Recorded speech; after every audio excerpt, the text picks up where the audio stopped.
Hi everyone. So today I came with another book review and this is for GC Leong Geography. और ये book किस लिए इसलिए important है इसका मैं रीज़न आपको बताऊंगी। दूसरी चीज़, इसमें जो भी टॉपिक कवर हैं और उसके अलावा आपको इसे कैसे अप्रोच करना है। सबसे पहले आप GC Leong पढ़ने से पहले 6 से 10 तक की NCERT को कवर करें, बिकॉज NCERT कवर करना इसलिए भी बहुत ज़्यादा इम्पॉर्टेंट है क्योंकि आप जब तक NCERT कवर नहीं करोगे तब तक आपको चीज़ें समझ नहीं आएंगी।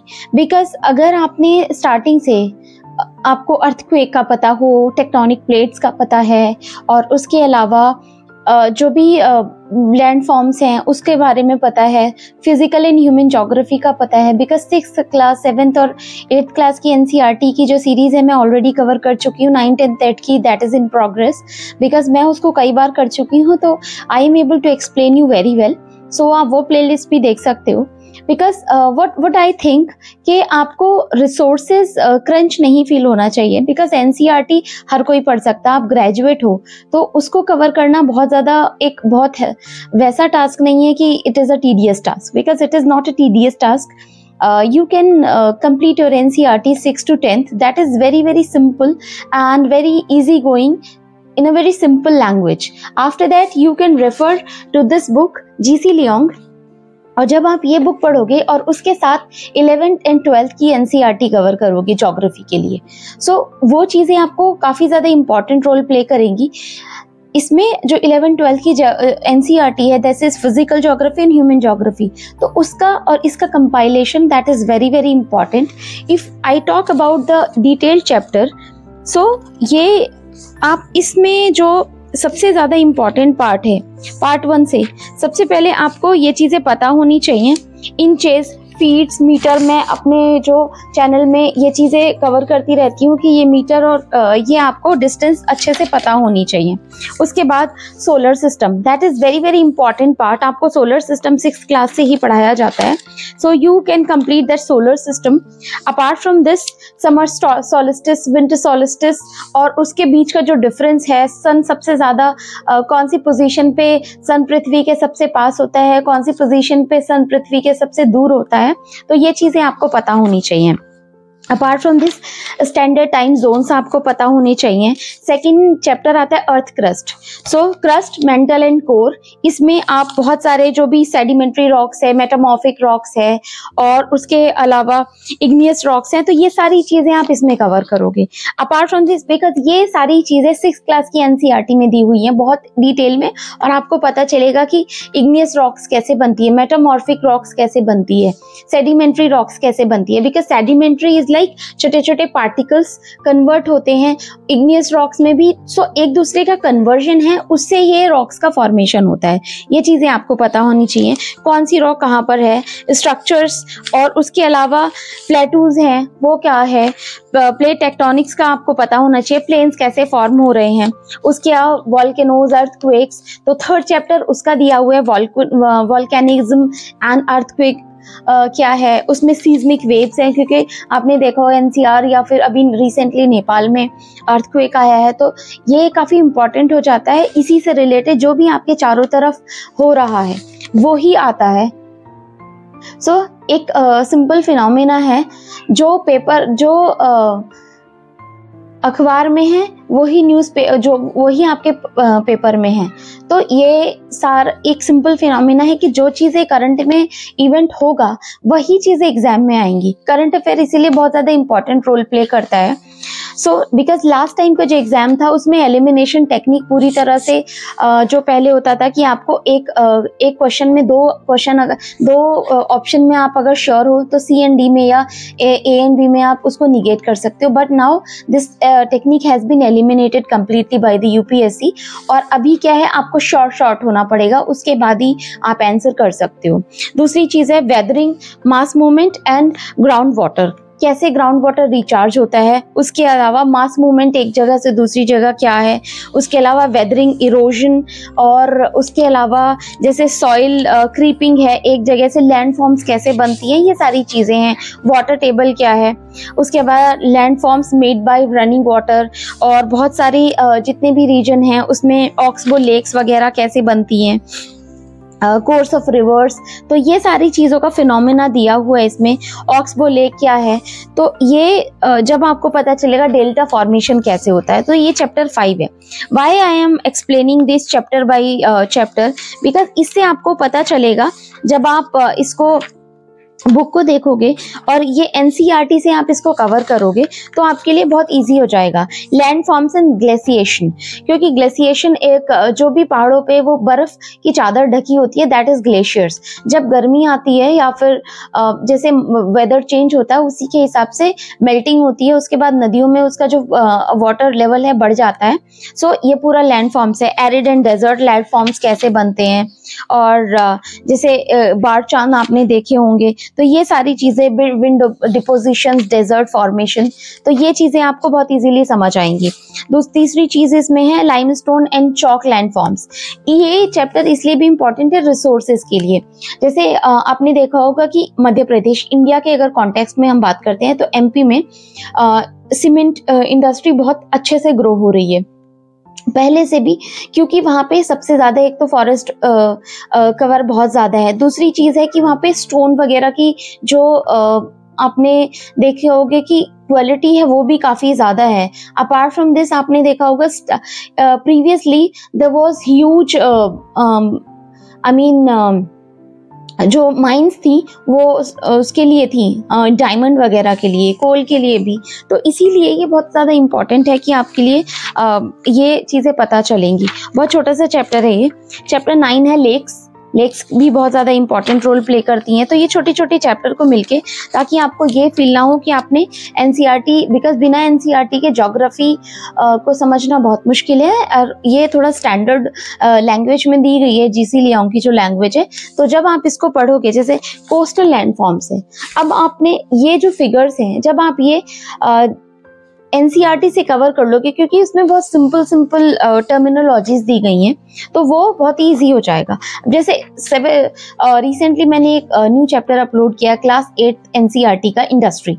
अब इंडस्ट्री के टाइप्स क्या हैं, बिग लेवल इंडस्ट्रीज है, स्मॉल लेवल इंडस्ट्रीज हैं, कॉटेज इंडस्ट्रीज हैं, और स्मॉल स्केल इंडस्ट्रीज है, एमएसएमईज हैं। तो वो डिफरेंट पर्सपेक्टिव आपको माइंड में डेवलप हो जाता है। जैसे 2020 और 2021 में in the era of Covid small scale industries को काफ़ी ज़्यादा प्रोत्साहन दिया गया था, एनकरेज किया गया था कि आप अपने खुद के जो भी उद्योग हैं या इंडस्ट्रीज हैं खुद डेवलप करिए, चाहे स्मॉल स्केल इंडस्ट्रीज हो या बिग इंडस्ट्रीज हो। Island, coral reefs why it is so important, because पूरा जो ओशन लाइफ साइकिल है वो इसी पे ही बेस्ड है। So that's why it is very very important. Coral reefs के लिए लास्ट टाइम आया था कि बायोरॉक्स का फॉर्मेशन हो रहा है, इस पे क्वेश्चन भी आया 2020 एंड 2021 दोनों में। So again this is very important. COP27 के लिए भी, क्योंकि 1.5 डिग्री टेम्परेचर इंक्रीज हो, उसको कंट्रोल करके 1.5 डिग्री टेम्परेचर डिक्रीज करना है। तो सारी जो कंट्रीज है वो एक साथ आके डिस्कशन कर रही हैं इसके ऊपर। तो इसीलिए आपको ये चीज़ों पे भी अपडेट रहना पड़ेगा, because geography is quite dynamic. It is with the combination of environment and physical geography, world geography and resources जो भी पूरे वर्ल्ड में है, इंडस्ट्रीज है, इकोनॉमी से भी रिलेटेड है, एनवायरमेंट से रिलेटेड है, और उसकी जो फिजिकल ज्योग्राफी की हिस्ट्री है वो क्या है। तो ये चारों का डायनामिक कॉम्बिनेशन है। One is environment, second one is economy, third one is resources and industries, and fourth one is history से जो भी रिलेटेड है। तो ये सारी चीजें इंपॉर्टेंट है। अब जैसे आपने देखा होगा कि बहुत सारे जो वॉर्स लड़े गए थे वो क्यों लड़े गए थे। तो एक फिजिकल आप अगर आपने ज्योग्राफी अच्छे से पढ़ी है तो आप बहुत सारे कॉन्टेक्स्ट में उस क्वेश्चन को एक्सप्लेन कर सकते हो। हिस्ट्री में भी you can use your knowledge of geography in the explanation of history questions. Oceans, different type of oceans हैं। उसके अलावा बहुत सारी जो टाइप्स ऑफ ओशंस हैं उसमें जो भी चेंजेस हो रहे हैं, weather, climate, vegetation, this is a very very important chapter. ये आपको इजीली आप कवर कर सकते हो, जो कि चीज़ें आपको बहुत अच्छे से समझ में आएंगी। अपार्ट फ्रॉम दिस इसमें जो भी फिगर्स दी गई हैं, इंसोलेशन की जो भी हीट अर्थ पे आ रही है उसको सोर्स एनर्जी को कन्वर्जन उसका कितना हो रहा है और अर्थ उसको कितना एब्जॉर्ब कर रही है। तो ये क्लाइमेट वाला चैप्टर है, दिस इज सो इम्पॉर्टेंट। इतनी पतली सी बुक में इतने सारे कॉन्सेप्ट हैं कि जो कि आपके पूरे जो 6th क्लास से 12th क्लास तक की एनसीईआरटी का क्रक्स आप कह सकते हो, बट ये एडवांस फॉर्म में है ताकि यूपीएससी की जो डिमांड है वो कंप्लीट कर सके या वो फुलफिल कर सके। That is why this book is so important, because बहुत सारे लोगों ने और भी माजिद हुसैन भी प्रेफर की थी। मेरे पास माजिद हुसैन की सॉफ्ट कॉपी है, बट पर्सनली मुझे ये लगा क्वेश्चन सॉल्व करने के बाद कि आप ये बुक कंप्लीट करो, एनसीईआरटी कंप्लीट करो और उसके बाद प्रीवियस ईयर के क्वेश्चंस वो आप बनाओगे तो चीज़ें आपके लिए बहुत इजीली क्लियर होंगी। मेरे पास I will cover another book का जो भी रिव्यू है, मृणाल सर के 27 ईयर्स के बुक आते हैं, प्रीवियस ईयर के क्वेश्चंस आते हैं। So that is very very important and you can do one thing, you can cover those topics along with those questions which is very important। अब जैसे wait equatorial climate है, hot wet equatorial climates हैं, tropical monsoon, tropical marine climates हैं, ये चीज़ें आपको बहुत easily चीज़ें कवर करनी चाहिए। Apart from this these are savanna and सुंडा climate, this is again very important कि किस रीजन में कौन सा, जैसे ये देखा होगा कूनो, ठीक है। Apart from this Campos, Llanos, so ये जो है ये आपको जगह जगह पता होने चाहिए कि कौन सा क्लाइमेट कहाँ पे है, कौन से फॉरेस्ट टाइप कहाँ पे है। सो ये जो डिस्क्रिप्शन है डिटेल्ड, ये आपको इस बुक में मिलेगा। The hot desert and mild latitude desert climate, तो इसके बहुत सारे, जैसे गोबी डेजर्ट है, ठीक है, उसके अलावा टर्किस्तान है, या फिर उसके अलावा आपने चाइना के बहुत सारे टिनचान, और उसके अलावा गोबी डेजर्ट, गोबी जो मरुस्थल है, बहुत सारे डेजर्ट्स जो हैं वो अफ्रीका में है। तो ये सारी चीज़ें आप इजीली कवर कर पाओगे। कुछ चैप्टर्स इसमें ऐसे ही हैं। So this was all about the review of this book and apart from this कुछ पीछे वाले जो है, cool temperature, eastern marine life cycle, natural vegetation से cool temperate continental Siberian climate and last economic development, the cool temperate western margin British type climate. तो इसके जो types of climates हैं ये अलग अलग दिए हो, warm temperature, eastern marine, China type climate. So ये काफ़ी इंपॉर्टेंट हो जाता है। So that's why this book is so important. This is not so costly. आपको अभी के टाइम पे ये कहीं कहीं पे आपको 250 की मिलेगी, कहीं 275 की मिलेगी। और इसका जो इससे भी आई थिंक एक और, ये वैसे लेटेस्ट एडिशन है बट इसका मुझे लगता है एक और एडिशन आ गया है, I am not sure about that, but you can check on Amazon। But अभी के लिए तो मुझे लग रहा है कि यही वाली बुक आई है। So you can do one thing, you can purchase that along with there are two to three channel as well.